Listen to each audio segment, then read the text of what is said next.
এক নির্বাচন অর্থাৎ ওয়ান নেশন ওয়ান ইলেকশন নিয়ে যারা আজকে বলছে এক দেশে এক নির্বাচন হবে এবং একসাথে নির্বাচন করাবো, কথাটাই হাস্যকর। তার কারণ আমরা বারে বারে বলে এসেছি এবং এই যে কেন্দ্র সরকারের ধারাবাহিক বৈমাতৃসুলভ আচরণ, এটা আপনারা বিগত দিনগুলিতে দেখেছেন।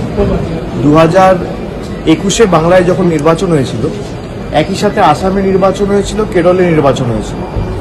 বাংলার নির্বাচন 8 দফায় হয়েছিল এবং কোভিডের দ্বিতীয় ঢেউয়ের সময় হয়েছিল। তো যারা একটা রাজ্যে 8 দফায় নির্বাচন করায়, তারা সারা দেশে 1 দফায় নির্বাচন করাবে? এক মাস 1.5 মাস আগে ঝাড়খণ্ডে ইলেকশন হয়েছে। ঝাড়খণ্ডের মতো একটা ছোট রাজ্যে 2 দফা ইলেকশন করাতে হয়েছে। যারা একটা ছোট রাজ্যে 2 দফা ইলেকশন করাচ্ছে, তারা 1 দফা ইলেকশন করাবে? তো হাস্যকর। গত 2024-এর লোকসভায় 7 দফায় বাংলায় নির্বাচন হয়েছে। কোথাও আমার লোকসভা কেন্দ্র, আমি আপনাকে বলছি, ডায়মন্ড হারবার লোকসভা কেন্দ্র 3 দফায় হয়েছে। একটা লোকসভা কেন্দ্র। আমার ডায়মন্ড হারবার ফলতা একদিনে ভোট হয়েছে, বিষ্ণুপুর সাতগাছি একদিনে ভোট হয়েছে, বজবজ মহেশতলা মিটিয়াপুরুজ একদিনে ভোট হয়েছে। একটা সংসদীয় কেন্দ্রকে যে 3 দফায় ভেঙে ভোট করায় যে সরকার এবং নির্বাচন কমিশন, তারা সারা দেশে 1 দফায় ভোট করাবে। মানুষকে বিভ্রান্ত করার প্রচেষ্টা। আর 1 দফা ওয়ান নেশন ওয়ান ইলেকশন কেন? মানুষ যদি 2 বছর অন্তর অন্তর নিজের ভোটাধিকার প্রয়োগ করতে পারে, তাহলে কেন্দ্র সরকার চাপে থাকবে।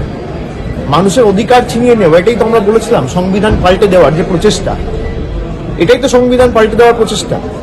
আমার অধিকার, আমি বিধানসভায় একবার ভোট দেবো, পঞ্চায়েতে একবার ভোট দেবো, পুরসভা একবার ভোট দেবো, বিধানসভা একবার ভোট দেবো, লোকসভা একবার ভোট দেবো।